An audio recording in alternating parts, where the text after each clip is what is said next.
දෙසුපීටයි ආදර සහෝදර සහෝදරයනි ආදර දුවේ පුතෙක්. අද සුකුවත හරහා මුලාවීමක් ගැන පසක් කරනවා. මුලාවීම අද මනුෂ්‍ය හැටියට අපි ගොඩක් වෙලාවට මේ මුලාවීම එක්ක තමයි ජීවත් වෙන්නේ. අපිව ගොඩාක් අය රවට්ටනවා. අපි රැවටෙනවා. හැම අතින්ම හැම ක්ෂේත්‍රයක් ගැනම එබිකම් කරලා බලද්දි මේ මුලාවීමට අසු වෙන ජනතාවක් පැටියට තමයි අපව නම් කරන්න චුකුරු ආගම් ભેදයකින් තොරව අපේ අසරණකම තුළ මේ මුලාවීමට නතු වෙනවා අපි දන්නේම නැතුව. යේසුස් වහන්සේත් කියනවා ඔබ මුලා වෙන්නට එපා.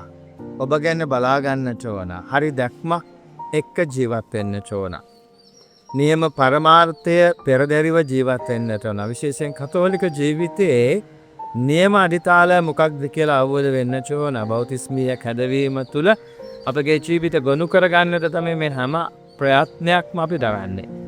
ඉතින් ආදර සහෝදර සහෝදරියනි ආදර දුවේ පුතේ අපි අවදි වෙමු මුලා නොවි සැබෑ කිතුණු ශ්‍රාවකත්වය වැළඳ ගන්නට.